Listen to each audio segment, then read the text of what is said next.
I am. Oh, thank you, Eva.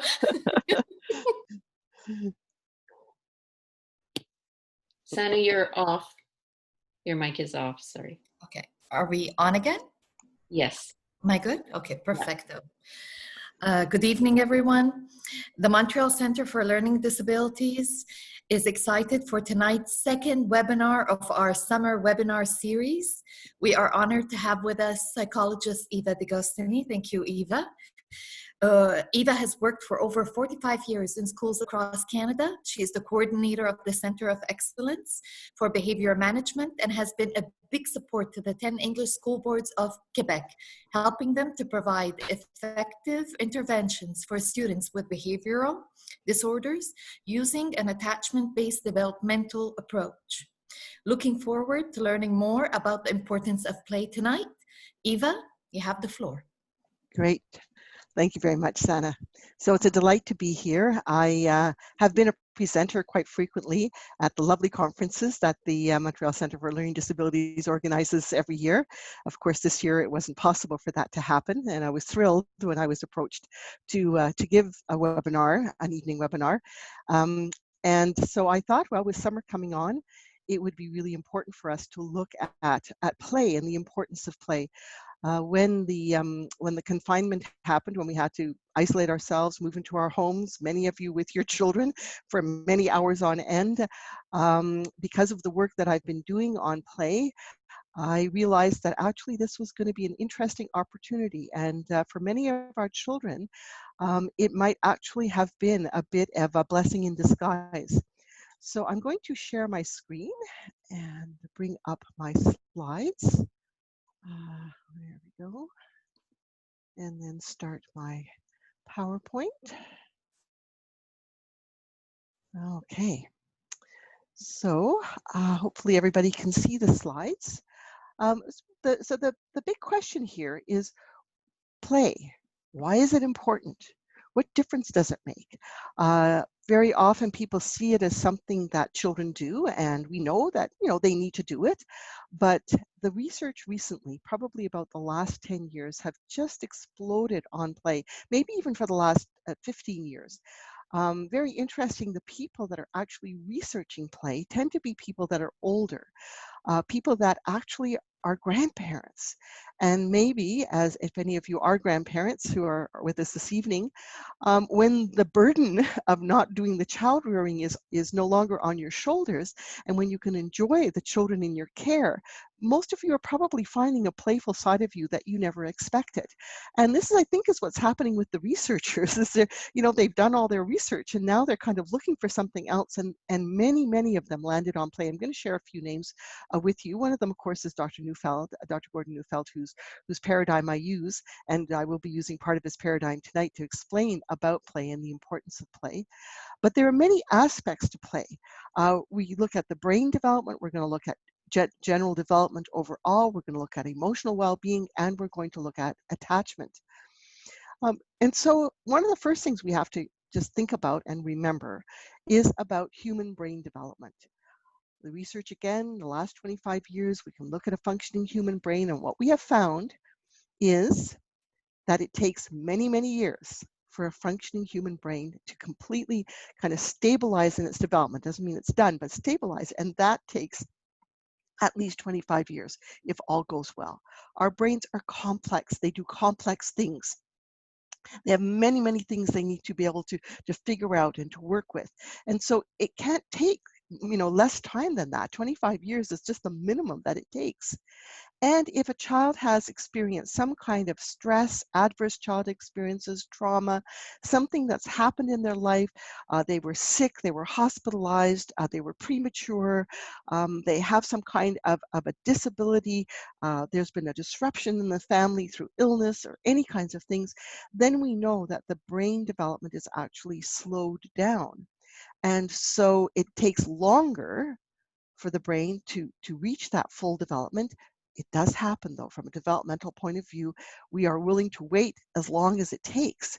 I like to think about tomato plants, and one of the things that I've learned from gardeners is that if you want to have a delicious tomato, it takes time if you want a good one. You can rush them, but they don't taste anywhere near as good as a tomato that takes its time developing. And I hope that some of you have put in a garden this summer. I have a little garden on my balcony because growing a good brain is like growing a delicious tomato.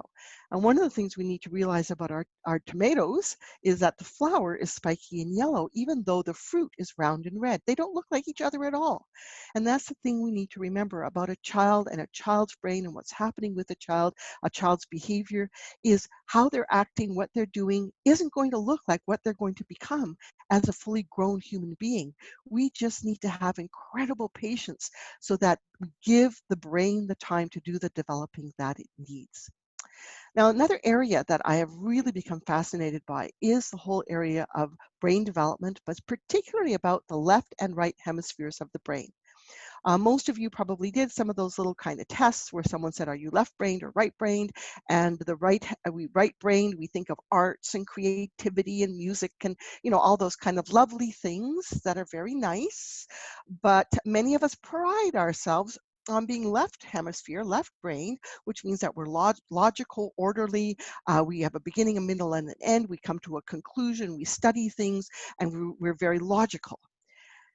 Now, there's a man called Ian McGilchrist who took all of the research on the brain and left hemisphere, right hemisphere, old research where they actually cut people's brain, well, not cut them in half, but where they dissected them, and it's rather horrible, but it was necessary because they didn't have anything else, but they realized it really affected your brain when certain parts of the brain were disassociated from other sides.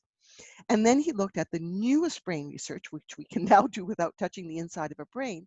He wrote a book that he called The Master and His Emissary.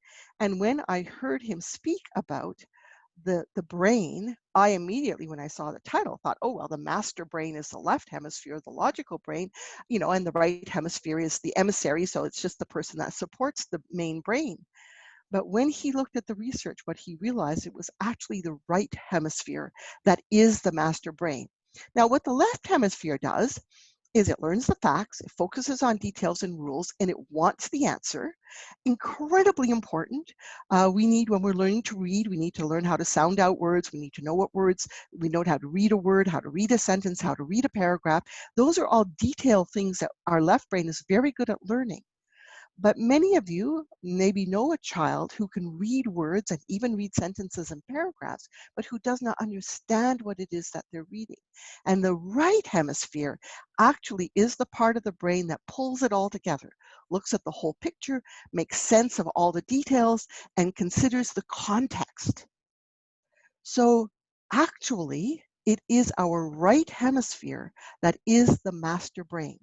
And one of the things that we know about the right hemisphere is that it requires experiences, not information, to develop.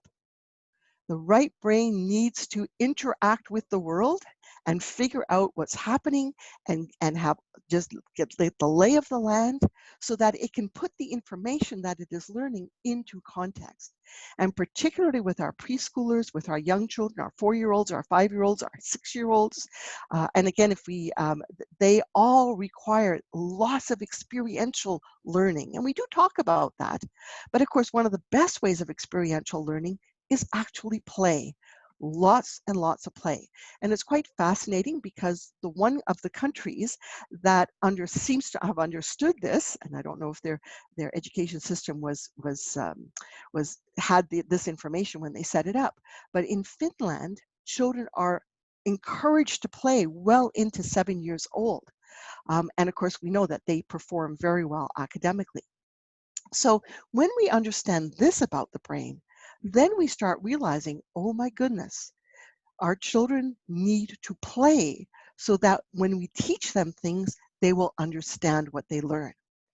So I looked at very quickly, and at the very end of the presentation, I've got these links. But this particular The Power of Play, which is written by a group of pediatricians, has a lot of information in it, as does another article that I'm going to share with you in a moment. They basically, in 2018, once again, they had done it in 2012, and once again in 2018, re-looked at all of the research on play. And I think they have like probably 200-300 research articles that they reviewed, and this is what they found. Play is not just about having fun, but about taking risks, experimenting, and testing boundaries. It is not frivolous. It is brain building. It has both direct and indirect effects on brain structure and brain functioning. And it promotes executive functioning. You know, it's about the process of learning rather than content, which allows us then to set goals and to ignore distractions. And if any of you have a child who has ADHD, you know that there are problems with the executive functioning part of the brain. Well, interestingly, play actually helps develop that part of the brain. It improves language and math skills, and it also does many other things. Some of the research things that they did was they gave children blocks to play with at home with minimal adult direction, and preschool children showed improvements in language acquisition at a 6-month follow-up, and particularly children in low-income families where language acquisition is often a problem. They did randomized trials of physical play, and what they found was enhanced attentional inhibition, which is basically the prefrontal cortex allowing you to stop your impulses, cognitive flexibility, and brain functioning were indicative of enhanced executive functioning. And self-regulation skills were better in the children who were allowed to play without interruption, because when children are playing, they are actually doing a tremendous amount of self-regulation. We don't see it that way because it doesn't, it's not obvious, but they are actually figuring things out and stopping things and trying things again and doing it over and over. And so when they play, they're focusing on the situation at present. They tune out distractions and they play around with the information in their heads. And this allows them to develop the capacity to reflect, to look, to listen, to feel before acting on their primary emotional urges. William Doyle and Pasi Sahlberg wrote a book called Let the Children Play, How More Play Will Save Our Schools and Help Children Thrive. They also wrote an article, and I didn't put the link to that, but I'm sure if you look it up just through Google, you'll find it. It's called, they're recommending that schools reopen with a 90-day golden age of play. So if you just look that up, and in their article, there's all sorts of research links as well. And basically what they're saying is that even after we open up the schools after the pandemic, it would be so tempting to rush back in and get our children focused in on play, on learning and getting the academics up and catching up on all the things that they lost. They are basically saying, first of all, and I'll talk a little bit about this in a moment, with all of the emotional work that needs to be done around dealing with a school that is very, very different, and also just with all of what's been going on in the world, they're recommending 90 more days of play and a time of joy and movement, discovery, experimentation without the fear of failure, a time when every student should enjoy the comfort, safety, socialization with peers and warm, caring adults. And I am going to be giving a talk at the beginning of the year to the teachers in our schools, and this is one of the things that I'm going to be recommending. Not necessarily 90 full days of play, but definitely increasing the amount of play for all of our children at all age levels as we're dealing with the unknown of what the pandemic is bringing to us. Dr. Jeffrey Hutchison, the pediatrician, says play is essential. Unstructured time is vital for development, stress reduction, physical and mental health, and I'll be talking about that in a few moments. Interestingly enough, when we look at things like early literacy programs, which are quite common in the UK, they have some of the lowest reading skills in all of Europe. And whereas Finland, which doesn't require their teachers to teach children to read until they get to be well close to 7 years old, have the highest literacy rates in Europe. And also young children who attended academic preschools displayed more test anxiety, less creativity, and viewed school more negatively than children who attended play-based preschools. Of course, our children right now aren't even in school, many of them. But the play that they have done at home, in the evenings, in the afternoon, I go for walks with my husband and I see families and they're all out playing, because what else are you going to do with your children, especially when you've been cooped up in the house all day? All of those things have not held our children back. Play in the brain, it's the playful activity, not stimulation or instruction, that actually makes a positive difference in brain development. It builds the brain that then can be used to receive instruction or solve problems. The stronger the brain is, the more the brain connections are built, the easier it is to learn how to solve problems. Our trouble is that we try and teach children to solve problems too early. And of course, as we all know, the most impressive brain growth happens when play is in the context of warm human connection. And I know that some of you have been a little bit, impatient with your children. You're trying to work, you're trying to do all sorts of other things, and your children are playing and whatever. But just the fact that you were home and you were there probably gave the children what they needed to have the safety of being at home with the people that love them and with their families, which actually, again, allowed that brain growth to happen. So the way I like to look at it is that you've got all these different parts of the brain that have to all develop separately and then develop together. And what is it that actually helps that happen? Well, it is play in the context of a warm human connection. And so this is it. Play is that bubble. It's engaging. It's something that the child wants to do. There's freedom in doing it. You can play one way or play with something else. It's up to you to choose and decide what you want to play. When you are in that play bubble, there's a certain amount of safety that's there. Of course, the bubble can burst very easily if the safety goes away. But interestingly enough, even children in war zones can build themselves a safe play bubble for a little while, which allows them to do it. Play, of course, is expressive. It's not for real. You can do all sorts of things in play, and we'll talk about that in a moment. All sorts of things in play that are not in real life, and it doesn't matter, but they're very important to play out. And play is not work. And just to make a quick distinction about it, in play, the focus is the activity, not the outcome. What engages is the activity, not the outcome. It's where the fun is it's in the activity, not in the outcome. That doesn't mean to say that a child who's building something with blocks or building something with Lego or drawing a picture doesn't want their picture to be nice. But when they are in the play mode, they're just trying to do what they can. It's just letting it out. They're trying to put those blocks together, figure out what to do. Yes, it's lovely to have an outcome, but it isn't the outcome that's the purpose. It is the actual activity. Sadly, we as adults like to make play into work because unfortunately, a craft activity, if you give the child a bunch of popsicle sticks and paper and whatever, that's a lovely play activity. But when we want them to make a tulip, now it becomes an outcome. When you're singing a song just for the joy of singing, it's play. When you're learning it so that you learn your ABCs, it becomes work. When we praise an outcome, when children are trying to please us, do you like it, mommy? Do you like it? And of course, again, we try and put it back to the child and say, are you pleased with it? Are you happy with it? Is it okay? Because when we praise children for their play, it turns it sometimes into work. And of course, we know that screen time is not really the kind of play that we want to be encouraging children to do. Again, I know that some of you have had to resort to screen time so that you could get your work done. That's perfectly fine, but just recognize that it's not the ideal kind of play. There are many different kinds of play. There's spontaneous play, there's organized play, there's object play, you play with things, or imaginary play. There's solitary play and social play, rough and tumble play and cooperative play. The many different kinds of playthings, objects, movement. You can play with movement. There's, I can't remember what it's called, the master of silly walks, right? So where you just move around and you be as silly as you can. You can play with your voice. I know that when my son was, he was a competitive figure skater and he had to get up very early in the morning, I read stories to him at night to get him into bed on time. And one of the things I did when I read stories to him, I remember making all the funny voices. I was actually reading Lord of the Rings, which has a lot of different characters in it. So I played with my voice.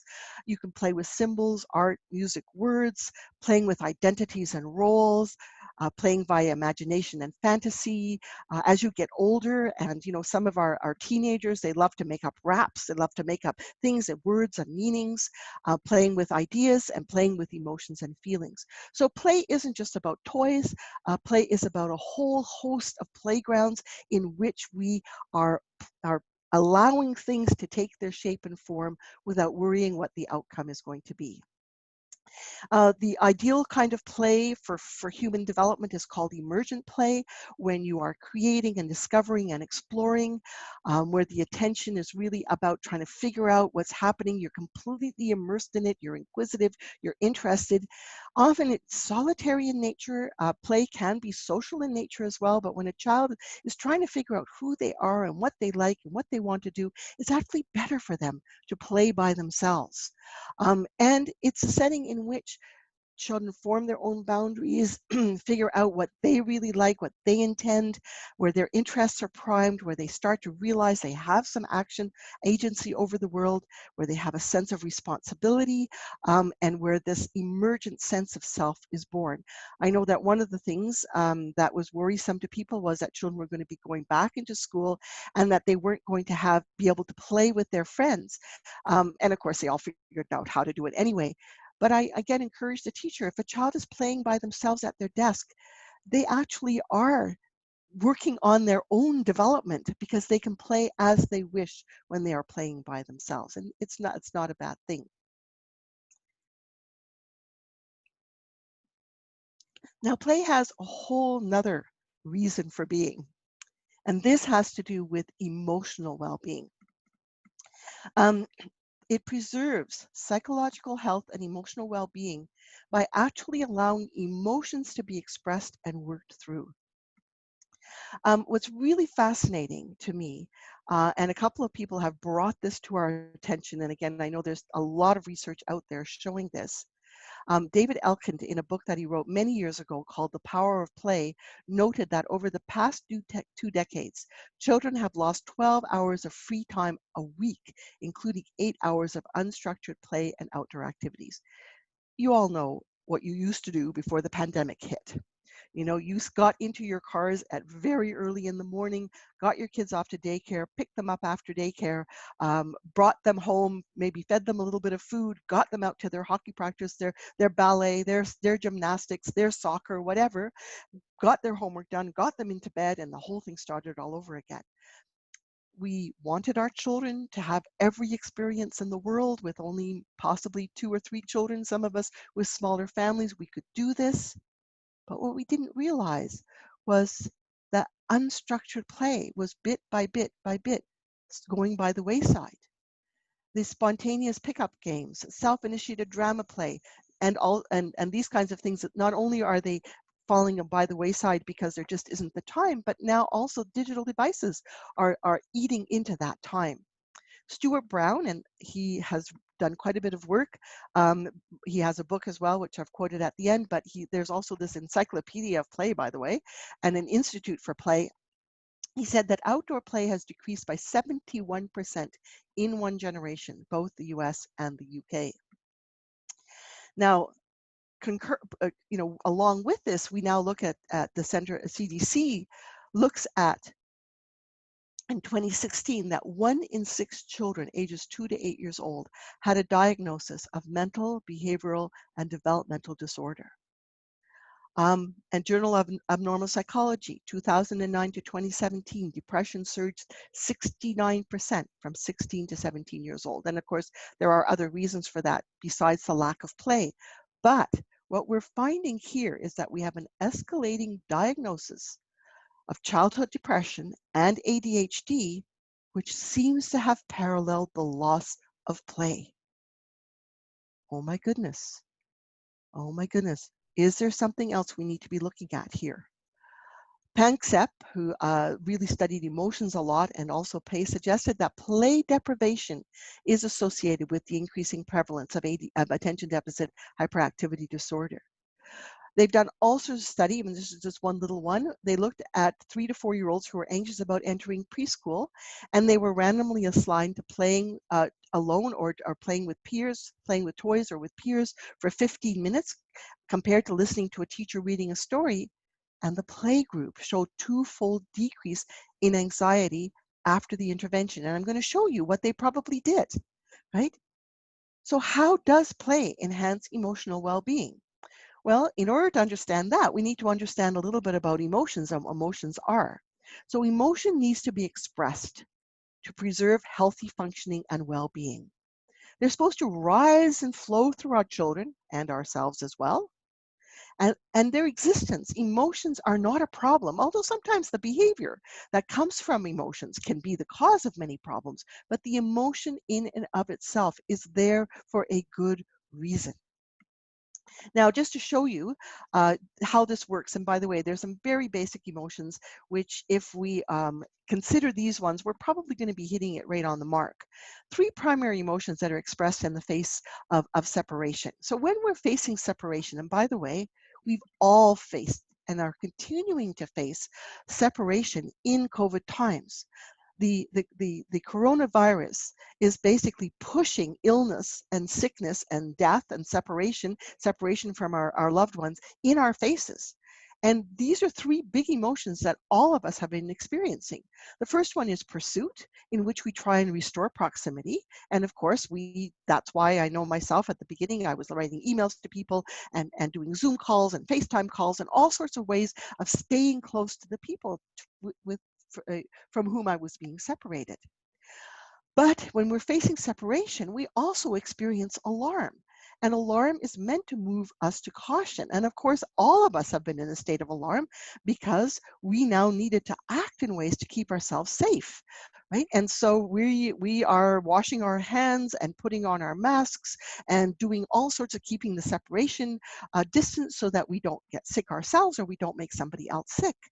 Okay, and so alarm. Now, one of the things we need to remember is that right now, this sense of alarm has been like a bell clanging in the back of our head that just hasn't turned off.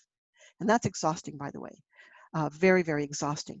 The third thing that happens when we face separation is frustration, the emotion of frustration, which moves us to effect change to try and fix the problem if we can.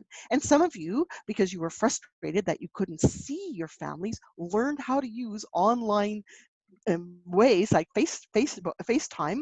I didn't really use FaceTime before, but I learned how to use FaceTime because the frustration moved you to figure out another way to get in touch with somebody. But frustration also comes, is the feeling that we have when we can't make things work. Well, right now, by the way, we are feeling all of these emotions, and as are our children. They're intense. And very often they're usually only felt one at a time. I'll just give you an example.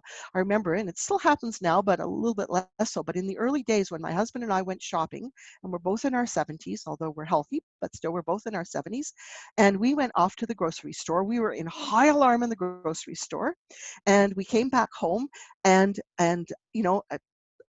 one of the things that I didn't realize is that I was feeling alarmed, but I was also feeling frustrated. It was slower. I didn't know if I got it right. I didn't, didn't know if I was making things work, but I didn't feel my frustration. I felt my alarm. The minute we got home and I washed my hands, I felt a little bit better. And now, unfortunately, the frustration came up, and my poor husband, he didn't have to do anything, and everything he did was wrong.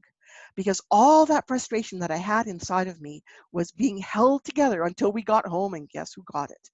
So these emotions, they can displace one another, but they're going to be expressed either at another time or another place. And again, these are all things that you've probably experienced in your house.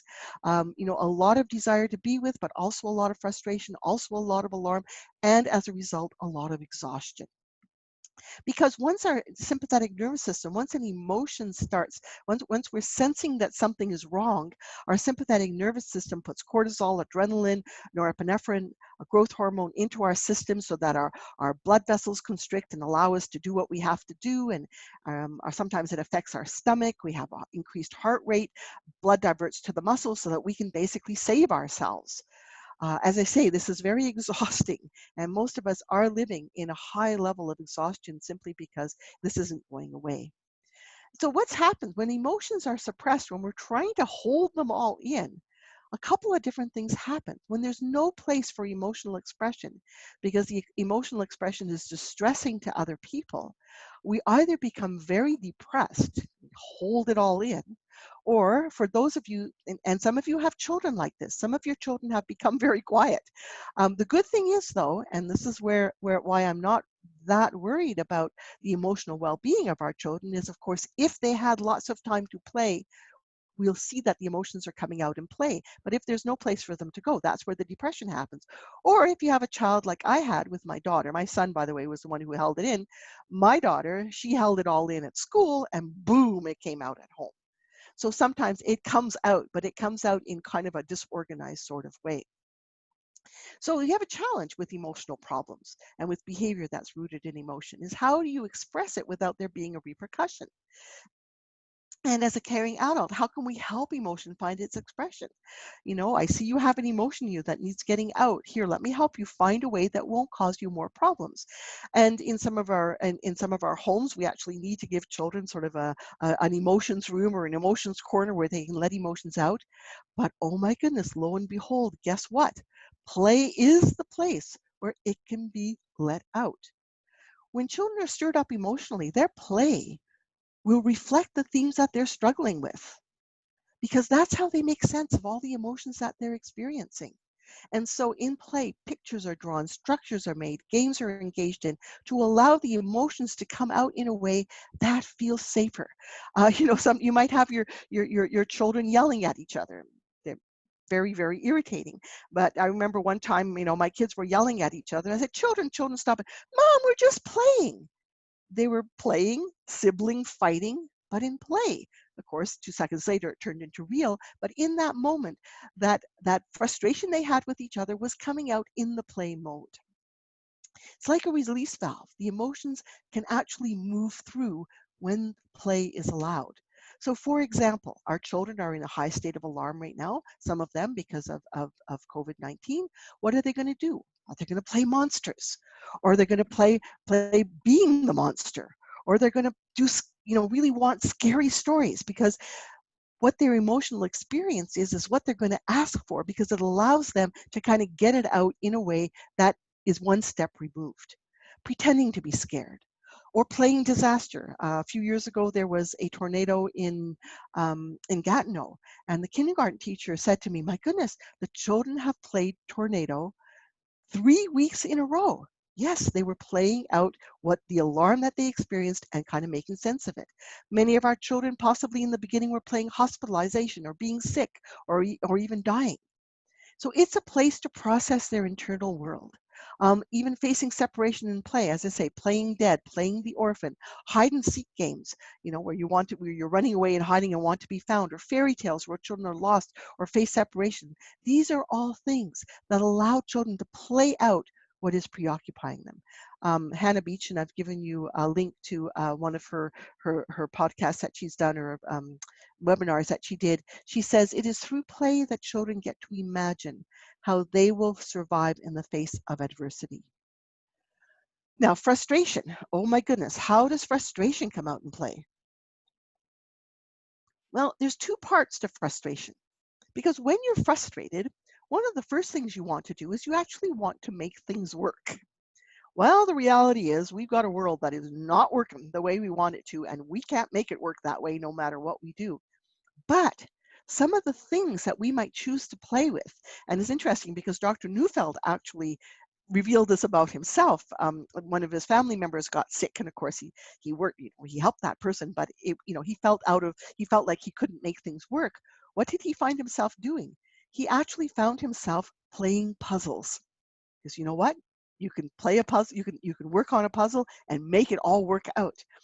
Construction play, blocks, Lego, they're incredibly wonderful for brain development, but they are also good for the frustrated child whose world isn't working, but who can maybe make the world work in the building world, making things perfect.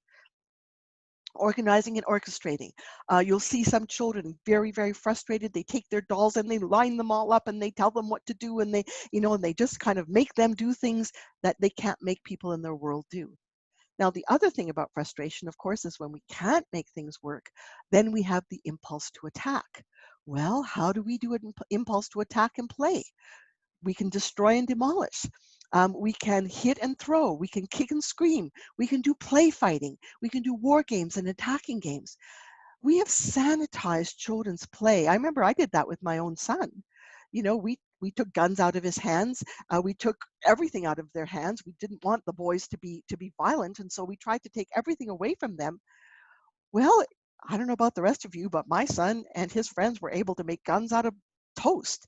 Eventually, we realized this was something, I mean, I didn't have any of this knowledge, by the way, at that time. Eventually, my friends and I decided, okay, you know what, we aren't going to stop this. So we put swords into their hands. We thought it was a little bit less violent than guns. The reality is, though, the boys were playing out their frustration in a play mode. Dr. Neufeld tells a story of being in Hawaii and watching a young family, the dad and the couple of kids, building beautiful sand castles, looking at them, taking a picture of them, and then stomping on them. We've had people do this with snow and in the snow. And actually what they find is when children are allowed in the play mode to do these kinds of things, their actual aggression outside of the play mode is a whole lot less because they did it in a safe place. What play offers emotion is a work-free space for growth and development, a protection for feelings, because, you know, if I really am mad at my daddy, but I play fight with him, I don't have to tell him how mad I am, but I can get some of those frustrating feelings out. And it allows an expression of emotion without a repercussion. Because when a child tells us they really don't like us and they feel like hitting us, we're not too happy about it. But if we can make the act of hitting a fun and a play thing, now it comes out and then it's able to diminish. So it can soften the defenses, especially around tears. And a lot of the work that I do in schools, when we help children to get their emotions out, we always try and bring them to tears because tears are actually a huge resolution in the emotional world. It provides the safety from repercussion of emotional expression. It enables the emotional movement that is essential for healing and recovery. You play those emotions through until somehow they come out the other side. Spontaneous replay, and it's interesting because researchers were talking about what are the characteristics of play, and it's called iterative. Well, what does iterative mean? It just means that play is you do it over and over and over again. You do it over and over and over again so that your brain understands how something works and how something doesn't work, or you do it over and over and over again so that the emotion can move through. The emotion can move through. And many of us, you know that. You need to tell the story. If you had a traumatic experience happen to you, you need to tell that story over and over and over again until that emotion eventually moves through, and now you can resolve it, and hopefully you are able to resolve some of that through tears. And it also, play allows us to gain our strength. This book called Killing Monsters, Why Children Need Fantasy Superheroes and Make-Believe Violence by Gerard Jones, he basically said children crave fantasy violence for many reasons, but one reason they so often crave it raw, loud, and angry is that they needed it to be strong enough to master their anxiety and anger. It allows them to master the troubling ideas until the ideas become familiar and lose their power. So this is our job. This is our job, and especially over the summertime. And it has been during this COVID time. And as I say, I see many families intuitively doing it, and I'm so pleased to see that. And also if this happens in the fall, that our children are again at home with us, we really need to continue to support them in finding their play. And we also need to find our own play. We need to be able to move our emotions through. And sometimes we can do it with our children. Sometimes we need to find it other ways, and I'll suggest some things. Now, the most healthy kind of play for children, if you have the opportunity, and I know not all of you do, but is outdoor play. Bring them outside, let them go, let them get as dirty as they want to, let them touch as many things as they can. We also know that the COVID virus doesn't seem to live on outdoor kind of things. The sun seems to get rid of it. So let them play and play and play outdoors as much as they can. Provide as many play materials, and I know all of you do this, toys, crafts, toilet paper, elastics, threads, nature things from item, Play-Doh, paper and crayons. You all know those things. My colleague Martine Demers said, look at all the things you can make with popsicle sticks and clothespins, right? Wood cooking spoons, spatulas. So you don't need to buy a lot of expensive stuff. You just need to make a couple of trips, maybe to Walmart or to Staples or Bureau en Gros, and just pick up these things and let the children go with it. And if the children are saying, I'm bored, I don't know what to do, just look at them and just, yeah, I know, honey, I'm right here. Maybe give them a big hug. That's one of the things that one of our Neufeld colleagues did. He had his son was feeling really, really bored. And what he did is we gave him a big hug, because in the context of warm human connection, the desire to play increases. So he just took his little guy, put him on his lap, hugged him for as long as the little guy wanted to be hugged, and then poof, off he went. And now his brain opened up, and he was able to figure out what to do with all those random things that have been placed out on the table. Obviously, painting and drawing, and sometimes we need to join our children in it, and scribbling. Sometimes the world is very frustrating, and we need to scribble. Fort and tent building. My colleague Martine Demers has 2 sons, and she said for ages on end they would build forts together. The boys would build their forts, and then at the very end they would have lots of fun letting it all come down, right? Again, lots and lots of good creativity and wonderful things and emotional stuff that can come out, and so on. A dress up, creating puppet shows, all of these things. And honestly, if I could go back and do things again with my own children, my son begged me all the time to do arts and crafts, and it was always so messy, and I would never let him do it.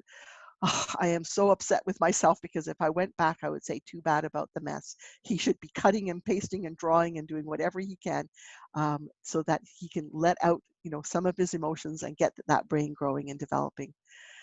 We don't always need to play with them, but sometimes playing with them is really important as well, because what it does is it increases attachment. Remember, when we play, we get the eyes, we smile, we nod. It brings children into our orbit. We become a kind of a team together, and mutual joy and communication. And there's this attunement when we play back and forth, and it can regulate the body's stress response. Now, I'm telling you this as a person who was not a very good playful mother.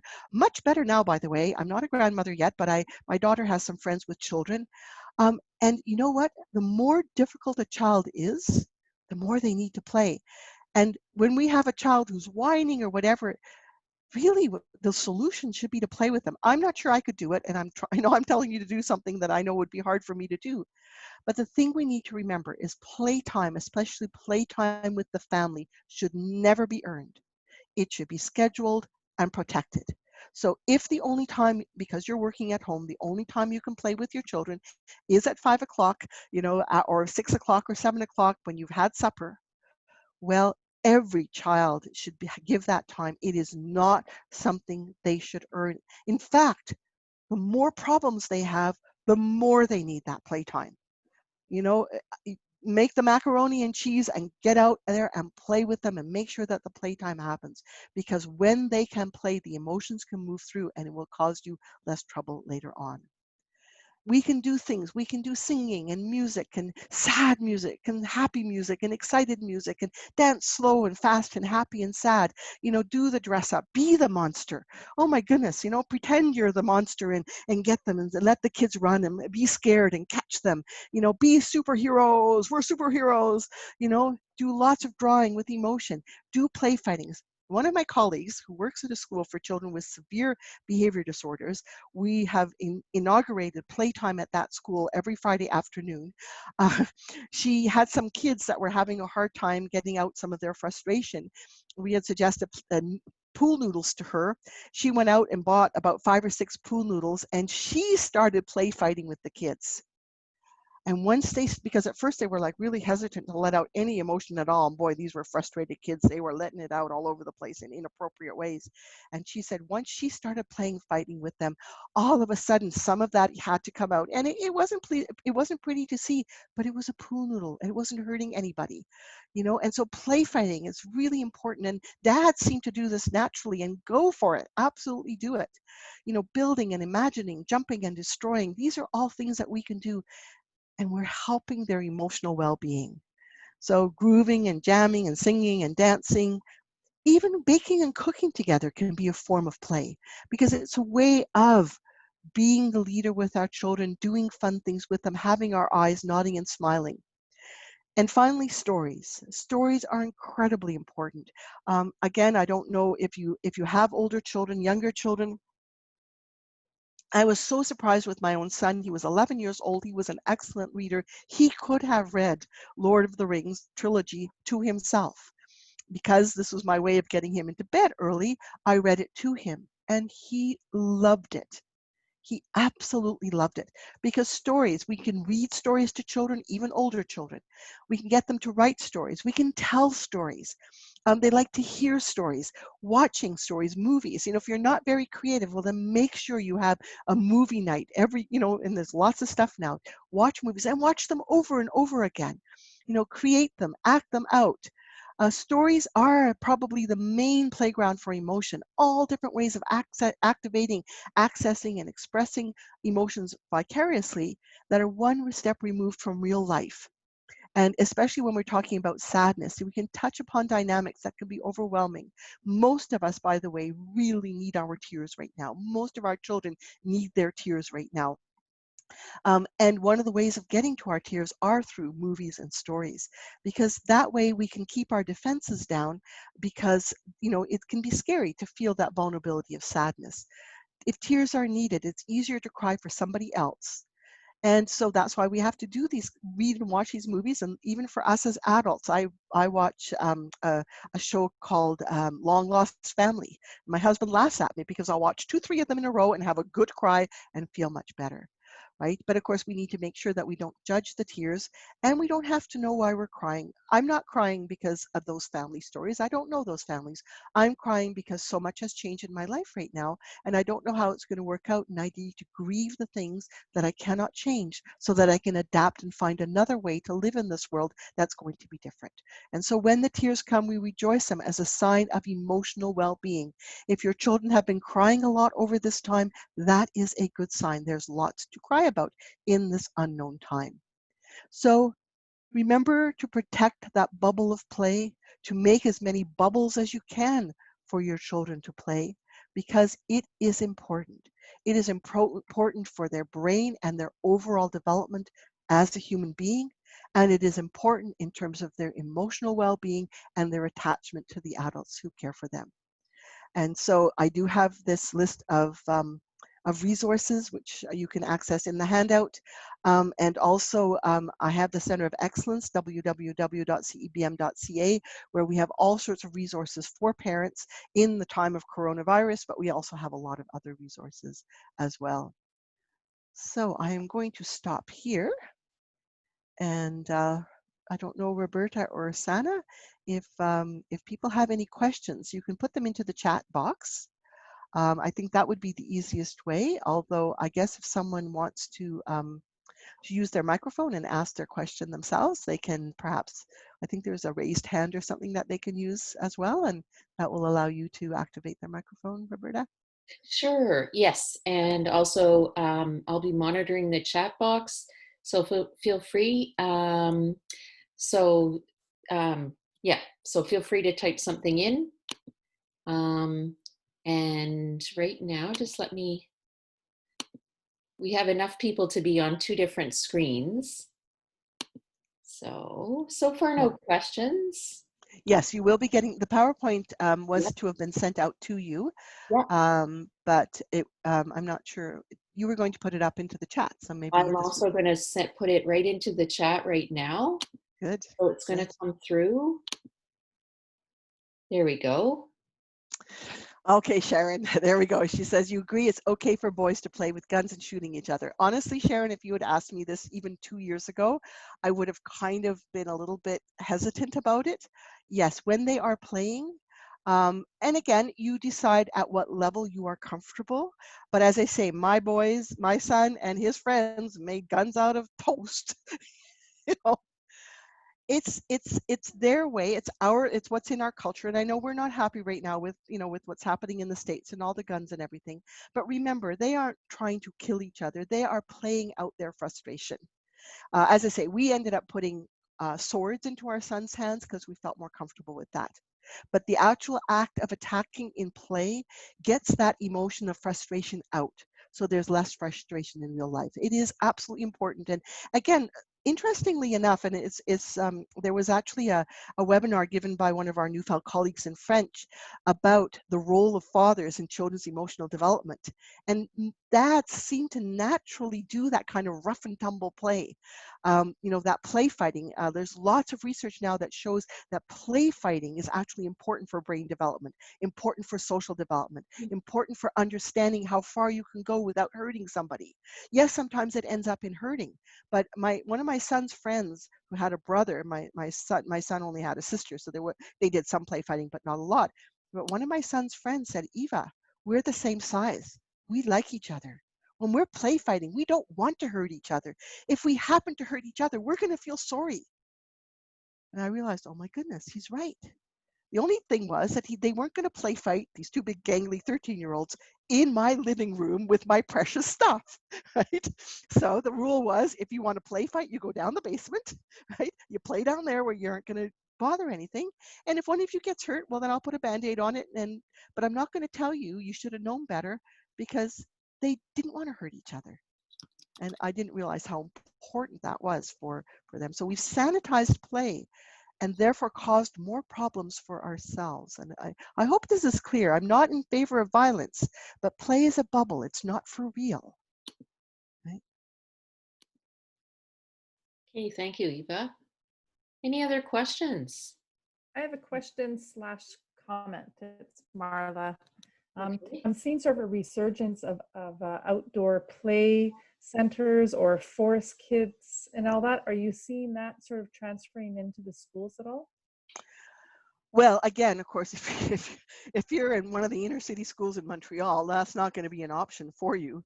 But yes, more and more schools are trying to find options for their children, especially their young children, to do that.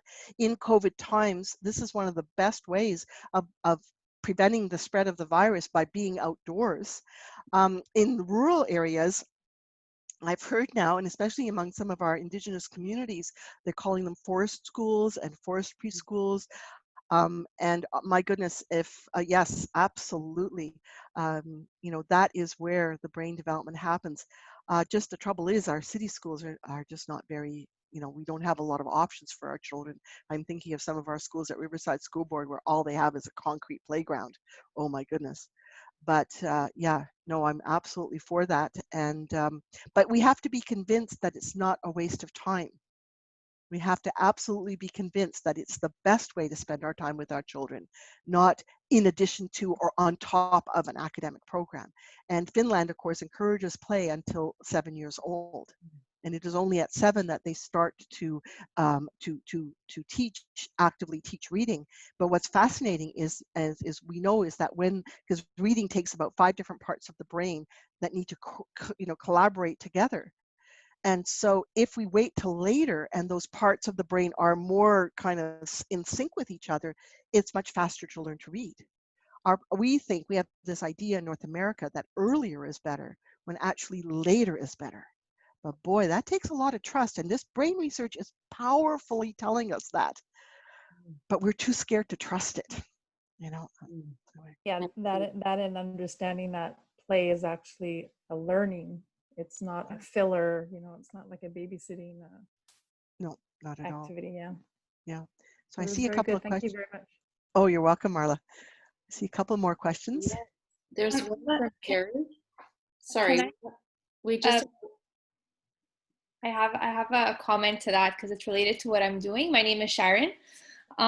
So I just want to comment to that because I'm currently working on a play-based learning pilot project, like I said earlier, and we actually brought the kindergarten class at the school I work at. We brought the entire grade to Beaver Lake last year. So we had a full day field trip in Beaver Lake where we brought play-based learning into nature, and we were working with the teachers and showing them how not only does learning happen in nature, they could work on their math and their literacy skills with what nature has to offer, but they're also connecting with their senses of like sight and touch and smell. So there's this whole area of mindfulness that I find really, really beneficial to children when we're allowing them to just be still or move around and actually come in tune with these senses that I don't think they're able to tap into in the classroom necessarily. So 2 weeks ago, I gave a webinar on Learn Quebec's platform, and it's actually on their YouTube page. So if you want, I could share it, but I basically spoke about what we witnessed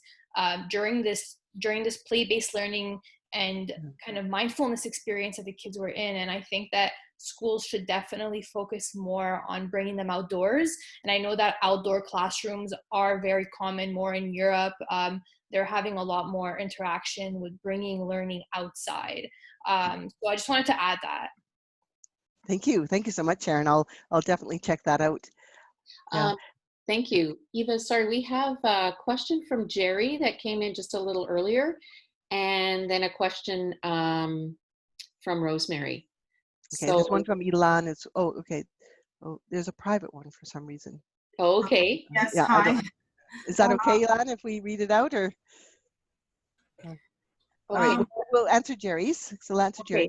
How do you address this in a school system, the play fight? Well, you know what, Jerry, it's really interesting because there are actually, and again, everything has changed now because of COVID times. It's so frustrating because I had actually did a lot of work with talking about this with schools.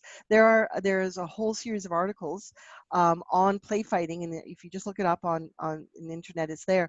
There were schools here in Quebec that actually created play fighting areas for their children. They had certain rules with it. It was in the snow, so you know, it was, and they let their children, and they found that when they did that, first of all, children were not getting more hurt than before, and secondly, not only that, but afterwards, there was a lot less aggression afterwards from the children. And over time, not all the children, you know, fought all the time, but it was amazing, and they were very pleased with it. And I had a number of schools that were going to do it this year, but you know, by the time we got around to the COVID thing, it didn't happen as much. But it's hard because we have such innate. We're so afraid that if we give play fighting an inch, it will take a mile. Of course, children are going to hurt each other. Any of you know that you have siblings, of course it's going to happen, but they're not doing it on purpose. And there are one or two children that sometimes you have to keep out of there because their frustration is so huge that for them it'll go over the top. But for most children, it's actually very healthy, very, very healthy. Yeah. Thank you. Thanks. We have another question from Rosemary, and maybe you have another one in your own chat box. Okay, we'll go with the one from Rosemary. So how do we convince kindergarten teachers not to shut down the play areas and do paper and pencil activities? Because yes.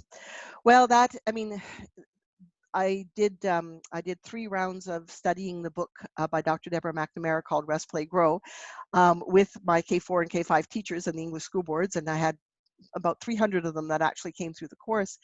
And that's, of course, they were worried, well, what is the grade 1 teachers? But if, again, we just have to read the research and listen to the science and do what's right for the children and not be held hostage to a grade 1 teacher who complains that children don't know whatever, you know, on the first week of school. But what's fascinating is that after a few weeks, they'll catch up. After a few months, they will catch up. The kindergarten curriculum is now the grade 1 curriculum of 10 years ago.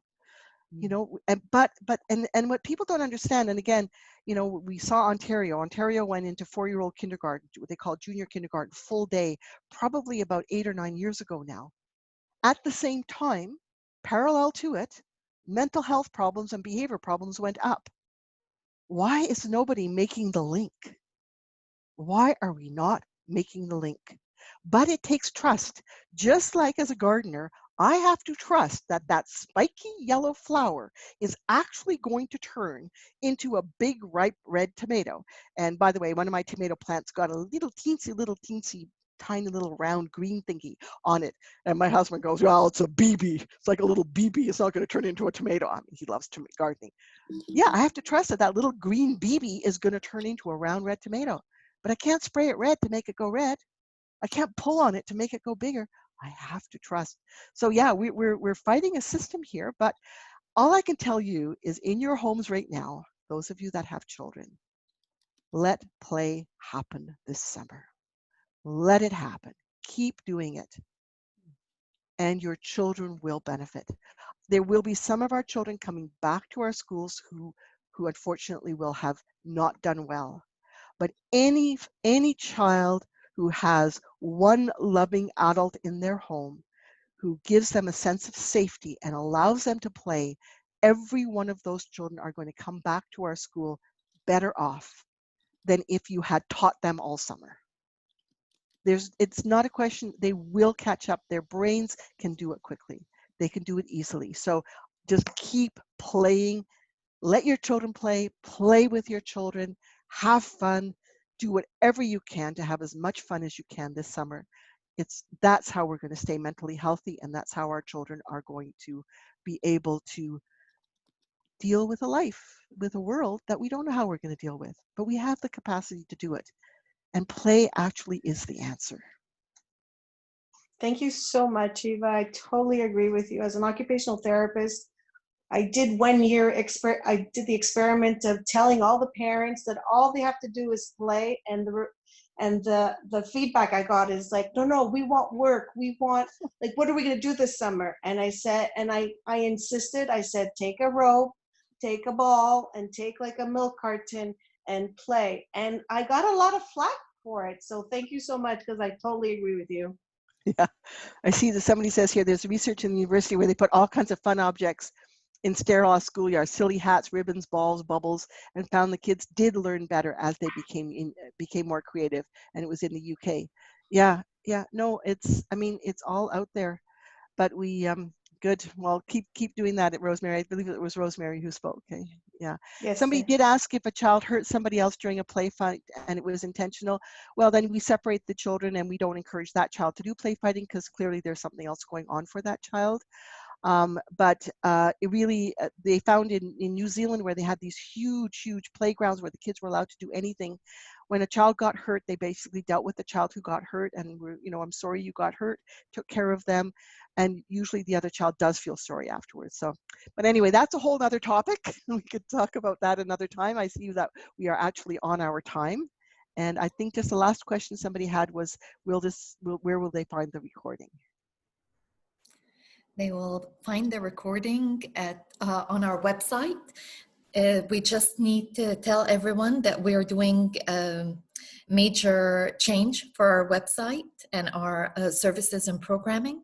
So mid-July, hopefully you'll see everything on our website. And Eva, we want to thank you for your time and your expertise. The information that you shared tonight is simply inspirational. I can't thank you enough. We can always count on you. You've been a big supporter of the Montreal Center for Learning Disabilities, and we can't thank you enough for your presence with us here tonight. And I want to thank all the attendees as well. Thank you so much. My pleasure. Thank you. Have a great summer, everyone. Definitely. Have a great summer.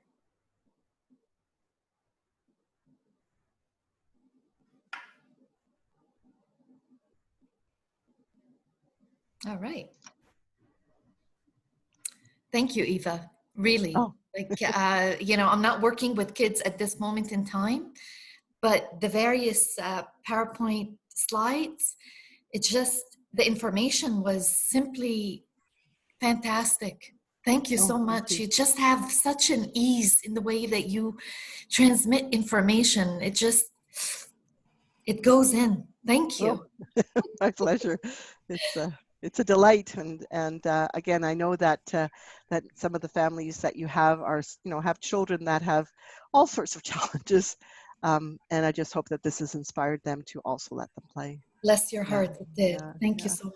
Hi, Alice. I see you there. Hi. I just slipped in at 8 o'clock because I was playing in my kayak till then. But I'm just delighted for the turnout, the spectrum of people, the kinds of questions. Because I think the worry always is we know you're such a great speaker that it's kind of, we want people to be there and listening. But I also think that the word's going to get out about the recording. And I was wondering if I could have access to the recording to put a link also on the Center of Excellence website as well. So definitely. Yeah.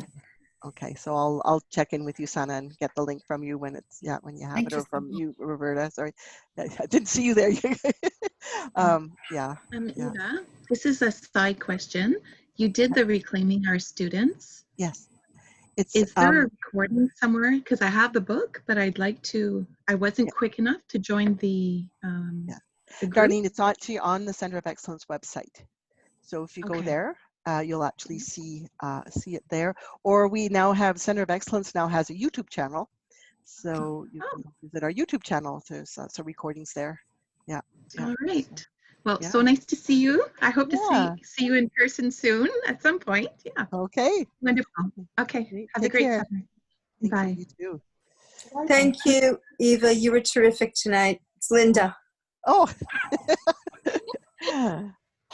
Thank you. Thank you. No, it's just, I tell you, this thing on Play, my goodness, it's just it's been, and I mean, I just wish I could do more reading on it because there's so much to read about it. But I think once you get the essence of it, you just go with that, right?